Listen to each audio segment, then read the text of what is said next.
자, 하나님의 말씀은 히브리서 12장 3절에서 우리 13절의 말씀을 제가 봉독해 올리겠습니다. 신약성경 367페이지에 기록되어 있습니다.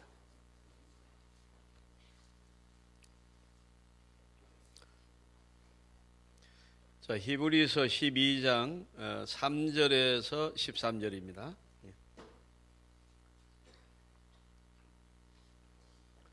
너희가 피곤하여 낙심하지 않기 위하여 죄인들이 이같이 자기에게 거역한 일을 참으신 일을 생각하라. 너희가 죄와 싸우되 아직 피 흘리기까지는 대항하지 아니하고 또 아들들에게 권하는 것 같이 너희에게 권면하신 말씀도 잊었도다. 일러스되 내 아들아, 주의 징계하심을 경히 여기지 말며 그에게 꾸지람을 받을 때에 낙심하지 말라. 주께서 그 사랑하시는 자를 징계하시고 그가 받아들이시는 아들마다 채찍질하심이라 하였으니 너희가 참음은 징계를 받기 위함이라. 하나님이 아들과 같이 너희를 대우하시나니 어찌 아버지가 징계하지 않는 아들이 있으리요. 징계는 다 받는 것이거늘 너희에게 없으면 사생자여 친아들이 아니니라. 또 우리 육신의 아버지가 우리를 징계하여도 공경하거든 하물며 모든 영의 아버지께 더욱 복종하며 살려하지 않겠느냐. 그들은 잠시 자기의 뜻대로 우리를 징계하였거니와 오직 하나님은 우리의 유익을 위하여 그의 거룩하심에 참여하게 하시느니라. 무릇 징계가 당시에는 즐거워 보이지 않고 슬퍼 보이나 후에 그로 말미암아 연단받는 자들은 의와 평강의 열매를 맺느니라. 그러므로 피곤한 손과 연약한 무릎을 일으켜 세우고 너희 발을 위하여 곧은 길을 만들어 저는 다리로 하여금 어그러지지 않고 고침을 받게 하라. 아멘. 여러분, 오늘 아침 어떻습니까? 네. 우리에게 늘 깊은 감동을 주는 유명한 에피소드가 전해지고 있습니다. 우리가 존경하는 백범 김구 선생님입니다. 중국 상해 임시정부의 주석으로 계실 때의 일입니다. 이 얘기는 아는 사람 많습니다. 경제적으로 몹시 어려웠던 그런 상태에서 그는 홀 어머니를 모시고 있었습니다. 어머니께서 저녁 끼니가 없자 망설이다가 시장에 가서 배추 장사들이 다듬고 내버린 시래기를 주워다가 그것을 깨끗이 씻어서 이제 배추국을 끓여서 이제 아들 김구에게 이렇게 저녁을 준비했습니다. 어머니, 어디서 이런 귀중한 배추를 얻어서 배추국을 끓이셨습니까? 어머니가 대답을 합니다. 시장에 나가서 배추 장사들이 버린 것을 주워다가 깨끗이 씻어서 배추국을 끓여 놓았지. 김 주석은 마음이 아팠습니다. 어머니, 죄송합니다. 한나라의 주석의 어머니가 시장 사람들이 버린 시래기를 주워다가 이렇게 할 수 있습니까? 아무리 그래도 어머니, 앞으로는 그렇게 하지 마세요. 그랬더니 어머니가 말했습니다. 너 일어서라, 종아리를 걷어라. 그리고 회초리로 아들을 때렸다, 이겁니다. 여러분, 한나라의 주석이고 덩치도 크다고 그래요. 1m 80 정도 된대요. 그래 이제 오늘 아침에도 전도사님들하고 찾아보니까 1m 90 된다는 사람도 있고. 근데 이제 그 근거는 송기정 선수하고 찍은 사진이 있어요. 송기정 선수가 1m 170입니다. 그건 공식 기록이니까 그 사람보다도 10cm가 더 큰 걸로 사진 판독이 되었어요. 그래서 180 정도의 거구로 그렇게 보는 한 90kg 된대요. 그러니까 이러한 여러분, 그 당시에 1m 180이라 그러면 얼마나 큰 키입니까? 얼마나 큰 덩치입니까? 거구라고는 다 하나도 이견이 없어요. 그런 아들을, 대한민국 주석을 여러분 딱 그냥 종아리 걷어 해가지고 채찍으로 때리는 어머니는 참 보통 어머니가 아닙니다. 그런데 이 매를 맞고 김구 선생 주석이 웁니다. 그러니까 어머니가 김주석, 나이가 몇인데 매를 맞고 우느냐? 이렇게 했더니 이 김구, 백범 김구 선생이 하시는 말씀이 어머니 작년에 때릴 때보다 어머니의 팔에 힘이 없어서 그걸 생각하고 제가 우는 것입니다. 이거 우리가 다 아는 얘기인데요. 그러나 이 일화는 생각할수록 우리에게 귀중한 감동을 줍니다. 여러분, 참 자녀라면 징계를 받을 때 그 징계하는 분의 징계 속에서 사랑을 느껴야 하는 것입니다. 맞는다는 생각하는 것이 아니고, 아프다는 생각을 하는 것이 아니고, 왜 때리실까? 내가 나이가 몇인데, 내가 이 나라의 주석인데, 그런 생각을 전혀 하지 않습니다. 때리는 사람의 마음 생각하고 그분의 사랑을 느낄 수 있어야 비로소 참 자녀라고 말할 수 있다 하는 것입니다. 종교개혁자 마르틴 루터는 자기 아버지가 광부였는데 스스로 성격이 거칠게 태어났기 때문에 아버지께 매를 많이 맞았다고 합니다.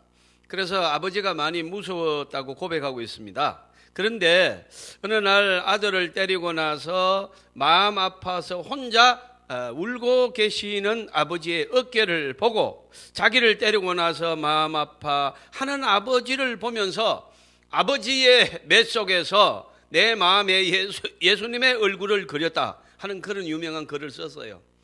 여러분, 이렇게 아버지께 깊이 감사하는 사람으로 바뀌었습니다.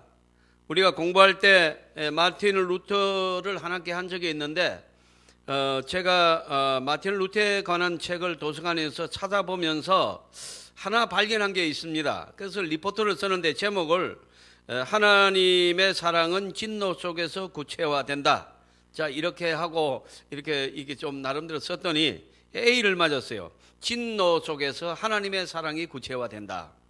여러분, 이 사랑은 진노 속에서 구체화됨을 우리는 느껴야 될 줄 믿습니다. 저희 아버지도 무서웠고 그렇게 매를 자주 드셨는데 그래서 어릴 때는 우리 모든 형제들이 아버지를 싫어했습니다. 그런데 지금 생각하니까 아버지의 사랑이 절절히 느껴지는 것이지요. 예. 그리고 우리의 아버지가 돌아가시자 어린 우리에게 친척들이 와서 어떻게 그렇게 똑같은 말을 하는지 몰라요. 나는 그때 그게 무슨 말인지 몰랐어요. 아이고, 저렇게 끔찍이도 아끼던 이 아들을 낳고 어떻게 눈을 감았을까? 네 아버지가 너희들을 아주 귀중히 생각했다는 거예요. 우리는 맨날 얻어맞았는데. 그러니까 한두 사람도 아니고 보는 사람마다 다 그러고 우는 거예요. 사랑하는 성도 여러분, 사랑하면 초달한다고 성경은 말하고 있습니다. 진정으로 사랑하면 매를 드는 겁니다. 사랑하는 성도 여러분, 우리가 이 자식들을 이 남의 아이를 때리겠습니까? 남의 아이가 뭐 버릇없는 말을 했다고 인사를 잘못했다고 여러분 교육을 하겠습니까? 때리겠습니까? 내 아이는 여러분 이제 잔소리도 하고 교육도 하고 때릴 수도 있습니다. 왜 그런가 하니까 사랑하기 때문입니다. 사랑하는 성도 여러분, 잘 아시는 대로 탕자가 집을 나갈 때 그의 아버지가 어떻게 했습니까? 그 못된 아들이 집에 나가겠다고 그럽니다. 집을 내보낼 수밖에 없습니다. 그래서 여러분, 그리고 내보낸 다음에 그 아들을 기다립니다. 하염없이 기다립니다. 매일 밤 온 집에 불을 켜라고 합니다. 그리고 여러분 또 나오더니 대문을 열으라고 합니다. 대문 열면 도둑이 올 수 있습니다. 잔소리 하지 말고 대문 열으라는 거예요. 왜 대문을 열어야 됩니까? 그랬더니 내 아들이 왔다가 대문이 잠겨 있으면 돌아가면 안 된다. 내 아들이 왔다가 불이 꺼져 있으면 돌아가면 안 된다. 그래서 그리고도 집에 높은 곳에 올라가서 여러분 기다립니다. 밤새 기다립니다. 여러분, 아들이 돌아왔습니다. 아버지의 여러분 행동을 주시하시기를 바랍니다. 이 돌아온 아들에게 과거를 묻지 않습니다. 왜 집을 나갔느냐? 왜 돌아왔느냐? 그래, 나가니까 살만하더냐? 어떻게 살았느냐? 전혀 묻지 않습니다. 아버지가 한마디 합니다. 나갔다가 내 자식이 돌아왔으니 죽었다가 내 아들이 살았도다. 잔치를 열어라. 이 말밖에 하지 않습니다. 사랑하는 성도 여러분, 우리는 이 아버지가 얼마나 자식을 사랑하는지 절절히 느껴지는 여러분 이 대목입니다. 이것이 아버지의 마음인 줄 믿습니다. 뭐 잘하고 잘못하고 원칙이고 따지고 이런 것이 없습니다. 사랑은 말이 없습니다. 사랑은 돌아온 것으로 잔치가 벌어지는 겁니다.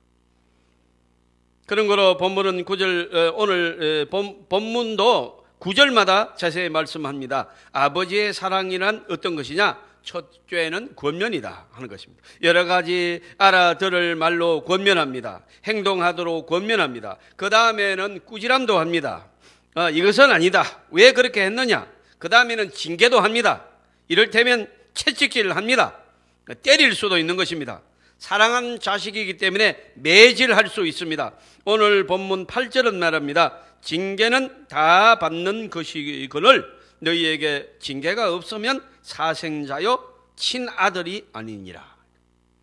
여러분, 징계가 있어야 참 아들이다 이것입니다. 남의 아들을 때리겠습니까? 하나님은 자기 자녀가 아닌 이 세상에 있는 마귀의 권세에 있는 그러한 사람들을 때립니까? 안 때립니다. 여러분, 저와 여러분이 잘못하면 주님은 때리는 줄 믿습니다. 이것이 하나님의 자녀이기 때문입니다. 내 아들 아닌 아들을 왜 안 때립니까? 관심이 없기 때문입니다. 그러면 생각해서 지워버립니다. 그러나 끝까지 관심을 가지고 끝까지 사랑하고 끝까지 기대를 가지고 끝까지 애정을 가지고 바라보고 그래서 때릴 수 있습니다. 그런 거로 참 아들이란 무엇입니까? 참 자녀라면 아버지의 마음을 이해하며 그 채찍 속에서 사랑이 있음을 알아야 할 줄 믿습니다. 네, 그러니까 징계 속에 깊은 사랑이 있음을 아는 것이 참 아들입니다. 또 한 가지 참 자녀라면요, 아버지의 인내심을 알아야 합니다. 여러분, 아버지가 오래오래 참으시면서 기다리고 계심을 알아야 합니다. 여러분, 혹시 말씀과 빗나가는 삶을 살고 있다고 본인만 아는 일이 있습니까? 당장에 그만둬야 됩니다. 아버지는 지금도 기다리고 계시는 줄 믿습니다. 돌아가셔야 됩니다. 말씀으로 돌아가셔야 됩니다. 세상 줄 끊어야 됩니다. 이상한 관계 정리하셔야 돼요. 동창회 가지 마세요. 네? 하지 마세요. 여러분, 남몰래 만나는 사람이 있으면 그런 거 하지 마세요. 남의 돈 빌려다가 안 준 거 있으면 다 주셔야 돼요. 사랑하는 성도 여러분, 아버지가 우리를 기다리고 계십니다. 회개하고 돌아오기를 기다리고 계시는 줄 믿습니다. 그거는 위험하기 때문입니다. 여러분, 우리는 얼마나 많은 복수를 받을지 상상도 못해요. 아버지는 아시기 때문에 돌아오라고 하는 것입니다. 그만두라고 하는 것입니다. 사랑하는 성도 여러분, 이제 우리는 채찍으로 맞아도 우리는 감사합니다. 그 징계 속에 있는 사랑, 그 뜻을 우리는 알기 때문입니다. 사람은 미련하여서 이런 설교를 듣고 딱 여러분 돌아선다면 얼마나 지혜로운 자고 얼마나 복된 사람이겠습니까? 그러나 사람은 징계받기 전에, 한마디로 말합니다, 얻어맞기 전에는 잘 돌아오지 않습니다, 여러분. 그래서 저는 그러면 왜 제가 늘 설교하면서 하나님께 묻습니다. 이 설교하면 성도들이 돌아올까요? 저도 버릇 고칠까요? 한 사람이라도 돌아오면 너는 설교를 해라. 그 나머지는 내가 때려서 돌아오게 하겠다는 거예요. 그래서 이 설교가 복입니다, 여러분. 이 설교를 듣고 돌아선다면 복 중에 복인 줄 믿습니다. 안 맞고 돌아오는데 여러분, 맞는 것이 무엇인지 아십니까? 망하는 겁니다. 그 망해야 되겠습니까? 이 설교는 여러분 망하기 전에 돌아오라는 거예요. 얼마나 귀한 말씀입니까? 사랑하는 성도 여러분, 징계 속에 하나님의 사랑이 있음을 알아야 합니다. 징계 속에 하나님의 메시지가 있음을 알아야 합니다. 아버지의 마음에 여러분 이 동참해야 됩니다. 그 부르심에 저와 여러분의 응답이 있기를 주님의 이름으로 축복합니다. 아버지의 소중한 사랑을 느끼게 될 때 내가 소중해집니다. 그만큼 소중함으로 아버지가 이렇게 하는 것이기 때문에 내 가치, 내 존재 가치, 내 삶의 의미가 높은 가치를 가지게 되는 줄 믿습니다. 저는 어릴 때 동네 그 형아들이 저를 때린 적이 없어요. 그 내가 좀 잘못해도 내가 그렇게 고분고분한 그런 얼굴로 보이진 않잖아요. 저는 저를 압니다. 어쩌겠습니까? 그래 생겼는데. 형아들은 대들고 그랬죠. 근데 우리 친형님들은 나를 때렸지만 동네 형님들은 나 못 때렸어요. 왜요? 누가 무서워서요? 우리 아버지 무섭습니다. 근데 우리 아버지가 저를 공부 잘한다고 얼마나 사랑했는지 몰라요. 얼마나 사랑하고 다니는지 몰라요. 그런데 그걸 때려? 각오해야 될걸요.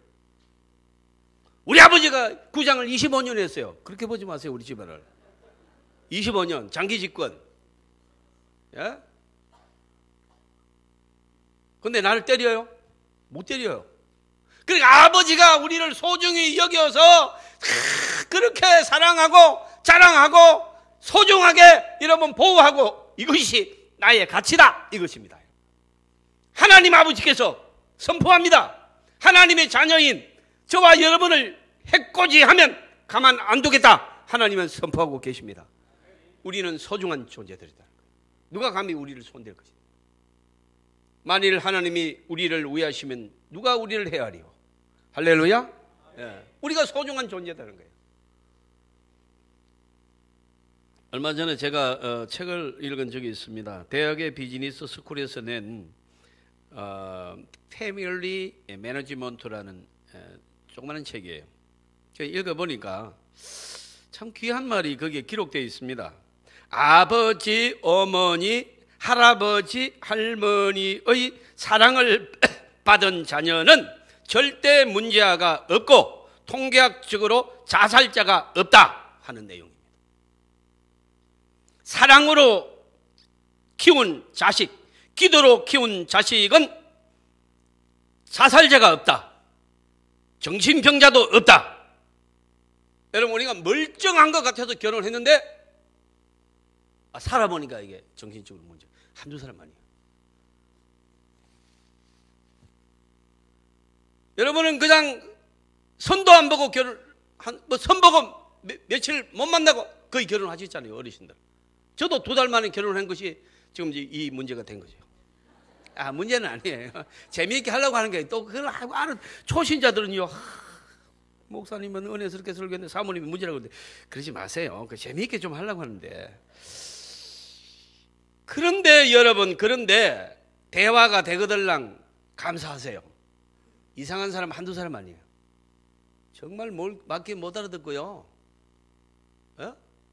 벽을 보고 있는 거예요. 이게 장난 아니에요. 나는 선교 가면서 제가 뭐 주도할 때도 있고 남이 주도하는 거 따라갈 때도 있고 무슨 선교사에 초청으로 갈 때도 있고 다양하게 갑니다. 그래, 한 번은 제가 주도하는 게 아닙니다. 그래서 이제 우리 부부가 가가지고 그 프로그램에 참석해가지고 열심히 활동하고 저녁에 이제 이제 한 11시 반, 12시 정도 됐어요, 밤. 그렇게 해가지고 이제 우리 숙소에 전부 이제 배정이 돼가지고 부부끼리 전부 다 들어갔어요. 근데 제가 이 물을 강대상에서도 물을 많이 먹습니다만은 저는 항상 제 옆에 물을 놔야 돼요, 물을요. 그래, 물이 없어서 이제 식당에 물 가지러 가려고 1층으로 내려가니까 어떤 그 집사님이 저하고 이제 평상시에 굉장히 그 친분이 있는 집사님인데 거기에 이 식당 옆에 이 방갈로 같은 걸 조그만한 걸 지어놨는데 원두막 같은 걸 지어놨어요. 이 열대 지방은 거기 혼자 와서 앉아 있는 겁니다. 그래서 부인이 있나 싶어서 이렇게 아무리 봐도 없어요. 그래서 집사님 거기서 뭐 하세요? 그러니까 여기서 뭐 달 구경합니다. 달도 없는데 그러니까 아이고 목사님 왜 자꾸 물으십니까? 그래. 그래서 내가 옆에 가가지고 왜 안 주무세요? 그러니까 목사님 우리 집사람 잘 모릅니까? 나 잘 모른다 이랬더니 우리 집사람이 정신적으로 문제가 있었는데 그걸 모르고 결혼했다. 그럼 무슨 문제가 하니까 사사건건 남편을 괴롭히는 거예요. 물을 한 잔 먹으면 물 그거 왜 먹느냐? 밥을 남기면 왜 밥을 남기느냐? 많이 먹으면 왜 많이 먹느냐? 왜 김치 먹으면 왜 김치만 먹느냐? 하여튼 그냥 사람을 괴롭혀서 살 수가 없대요. 지금도 낮에 뭐 자기 말 안 들었다고 지금 나가라고 그래서 쫓겨났대요. 쫓겨나가지고 지금 여기 와 있는데 오늘은 여기서 자야 될 것 같습니다. 그러더라고요. 들어가면 막 사람을 막 그냥 막 죽이려고 대던데요. 잘 들어, 총각들. 아무래도 결혼하는 거 아니에요? 그런 거 아니에요. 그렇게 하면 안 돼. 요한이 잘 들어. 난 깜짝 놀라서 정말로요. 정말로 제가 만약에 내 동생이든 내 아들이면 어떡해요? 이거를 어떻게 하겠어요, 여러분? 그런데 여러분, 오늘 제가 이 설교를 준비하면서 보니까 여러분 이 책에 나오는 내용인데요. 아버지, 어머니, 할아버지, 할머니의 사랑을 한 번이라도 제대로 받은 자녀는 절대로 자살하지 않고 절대로 정신병자가 없다 하는 것입니다. 사랑을 받은 자가 사랑할 줄 아는 줄 믿습니다. 이 사람은 사랑받지 못하고 자란 거예요. 그러니까 여러분 늘 구박만 받아가지고 모든 사람이 자기적이에요. 그냥 뭐 이렇게 보면 막 이렇게 방어하려고 하고 막 남편도 무조건 하고 공격하게 돼 있어요. 왜요? 정신적으로 문제가 있기 때문입니다. 사랑하는 성도 여러분, 또 한 가지 말씀드립니다. 그렇게 태어나지 못하고 그런 환경이 못 되어도 하나님의 사랑을 받으면 전부 치료됩니다. 성령의 사랑은 인간을 치료하는 줄 믿습니다. 그래서 은혜를 받아야 되는 거예요. 이렇게 저렇게 모든 것이 문제가 되고 이 사람 저 사람을 붙잡고 늘어지고 다 잘못된 거예요.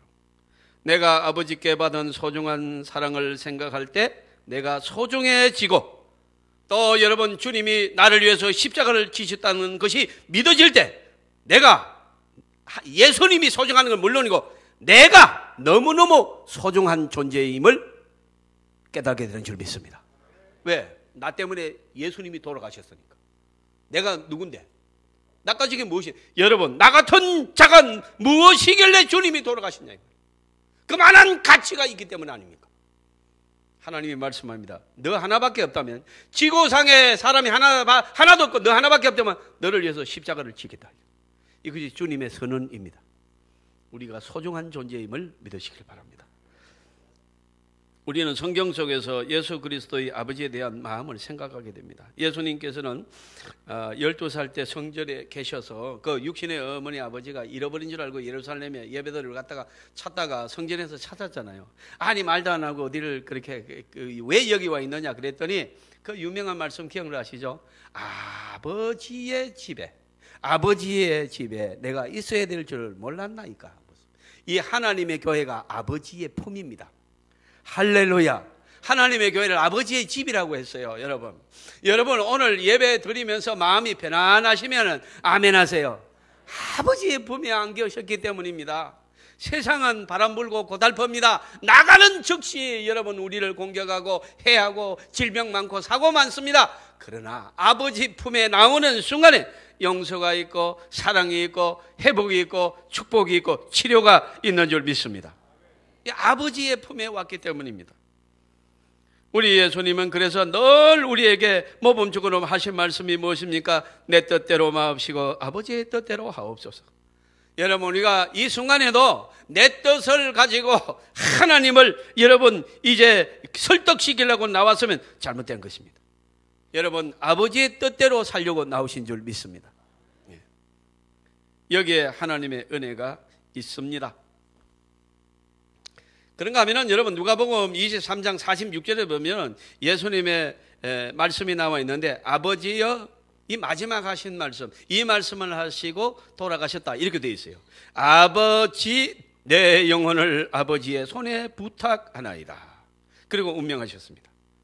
사랑하는 성도 여러분, 다 하나님께로부터 이제 오신 이 사명을 마지막까지 주의 뜻대로 아버지의 뜻대로 감당하고 아버지의 뜻이 이루어지기를 원하고 그 다음에 아버지의 손에 예수님의 영혼을 부탁하고 운명하시는 장면입니다. 저와 여러분 신자가 무엇입니까? 하나님의 뜻에 영혼을 맡기는 것입니다. 그래서 여러분 오늘 무엇 때문에 좀 문제가 있습니까? 지금 내가 계획한 대로 안 돼서 문제입니까? 그래서 걱정입니까? 염려하지 마십시오. 여러분 내가 막 그냥 100억 200억 부자 있으면 좋겠습니까? 천만에요. 여러분 불행해집니다. 여러분 지금 이 상태가 아버지의 뜻이라면 우리는 아멘인 줄 믿습니다. 오늘도 우리는 여전히 눈 떠서 사물이 보이고 우리의 손에 집히는 것이 감각이 있을 때 나는 살아있는 것이고 하나님의 은총이 있는 줄 믿습니다. 다른 거 여러분 아무것도 생각할 것 없습니다. 그저 우리는 하나님의 은혜로 감사할 뿐인 줄 믿습니다. 여러분 우리가 하나님의 사랑을 느낀다? 하나님의 사랑을 능력을 받았다? 여러분 징계 속에서 받습니다. 여러분 평안한 가운데서 하나님의 사랑을 느낀 사람이 있습니까? 능력 받은 사람이 있습니까? 그래서 여러분 이 하나님의 불같은 사람으로 수많은 사역을 하며 성공을 하며 수많은 사람에게 긍정적인 영향을 끼친 사람이 있습니까? 단 한 사람도 없습니다. 제가 세미나 갔는데 오랜만에 곽선희 목사님 나오셨어요. 저는 세미나를 이제 1일 세미나 이런 건 경주에서 하는데 그런 거 한 너댓 번, 그래 한 10몇 번을 가요. 산발적으로 막 가는 거죠. 며칠 가는 것도 있지만, 그 다음에 경제 세미나도 가고요. 이렇게 가요. 그런데 이제 그 중에 이제 이 곽선희 목사님이 나오셔가지고, 참, 이렇게 말씀을 하시는 거예요. 연세대학에 출강한 적이 있대요. 연세대학에. 출강을 하는데, 이제 실천신학과 조직신학, 이런 이제 그 중에서 이제 조직신학을 전공한 것이 곽선희 목사님인데 이분은 실천신학 쪽에 굉장히 관심을 가지고 계십니다. 왜 그런가 하니까 목회자였기 때문입니다. 그 대학 교수로 평생을 지낸 게 아니고 목회자로 소망교회에서 평생을 지냈기 때문에 실천신학에 더욱더 관심이 많아요.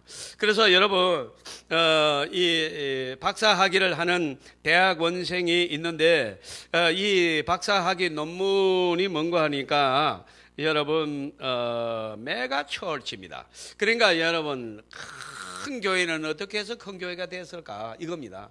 우리나라에 10,000명 이상 되는 교회가 많은데요, 외국에는 10,000명 이상 되는 교회 거의 없습니다. 그럼 우리나라에만 있는 대형 교회인데요. 그러면 여러분 이 박사학위 논문이 충실하고 그 자료들이 진솔하고 그래서 이제 학위를 주자 그랬는데 그 옆에 교수가 그러더라는 거예요.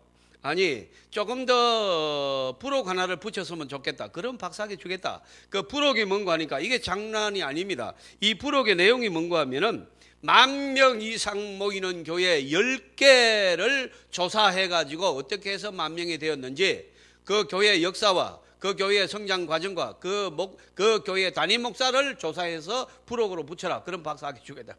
이 부록 하면 이렇게 몇 장 이렇게 쓰면 되는 줄 알았는데 10,000명 되는 10개 교회를 조사를 해야 됩니다. 그래 여러분 이 사람이 여러분 10,000명 되는 교회 10개를 조사해 가지고 신발이 닳도록 왔다 갔다 하면서 이제 부록 하나를 써내서 읽어보았더니 그 논문에 그 부록에 이런 것이 기록되어 있다 하는 것입니다. 자 그러면 다른 거 다 빼고 자, 이 10,000명 되는 교회의 10개의 담임 목사를 조사를 했는데 이 담임 목사 10분 중에 6명이 폐결핵이나 폐암에 걸렸던 분이에요. 그러니까 여러분 죽다가 살아났다는 거예요. 그리고 2명은 암에 걸렸던 사람이고 2명은 건강은 큰 문제가 없이 이렇게 나와요. 그래서 8명이 죽을 병에 걸렸다가 살아난 사람. 그리고 이 10명 중에 대학을 제대로 나온 사람이 한 사람도 없어요. 이 말은 무슨 뜻합니까 여러분? 학교를 다니기가 어려워서 다녔다가 말았다가 아니면 여러분 이제 학사 코스 석사 코스에 못 들어가고 여러분 연구 코스에 들어가 가지고 그냥 여러분 이 졸업만 한 사람, 이런 사람들이 전부 다 이런 10,000명 되는 교회를 섬기기 시작해요. 왜요? 죽다가 그러니까 여러분 폐렴에 걸렸다, 폐암에 걸렸다, 그래서 죽는다. 그래서 여러분 살려달라고 그렇게 기도하고 금식하고 기도하고 거기서 성령을 받고 거기서 하나님의 징계를 받고 이를테면 하나님의 앞에 징계를 받고 살라고 애쓰고 기도하다가 능력을 받은 것입니다. 여기에 하나님의 가르침이 있는 줄 믿습니다. 사랑하는 성도 여러분, 그럼 우리가 다 암이 걸려야 되겠습니까? 그런 거 아닙니다. 여러분이 받는 고난을 두려워하지 말라는 것입니다. 여러분 징계 속에 고난 속에 하나님의 은혜가 있는 줄 믿습니다. 하나님의 음성이 들리기 시작합니다. 비로소 여러분 진솔해지기 시작하는 것입니다. 진심으로 회개가 나오고 신자가 되는 줄 믿습니다. 그때부터 하나님의 능력이 임한다는 것입니다.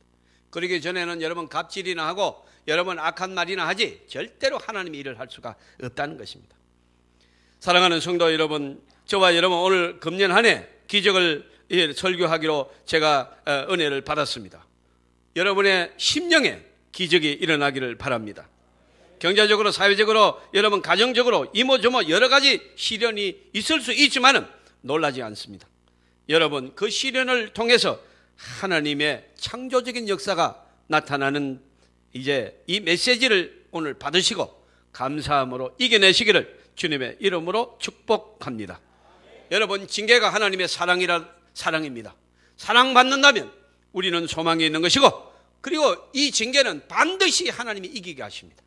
하나님은 여러분 살리려고 훈련을 시키는 것이 죽이려고 시키는 훈련은 단 한 가지도 없습니다. 징계받고 나면 반드시 더 성장합니다. 반드시 더 일어나게 되어 있습니다. 사랑하는 성도 여러분, 다른 거 다 여러분 집어치우고 만명교회 10목사님 8명이 죽을 병이 걸렸다 살았다. 사랑하는 성도 여러분, 징계가 하나님의 사랑이요 능력입니다. 용기를 가지고 금년 한 해 여러분 가정의 자녀에게 기적이 나타나기를 주님의 이름으로 축복합니다. 통성으로 한번 기도하겠습니다.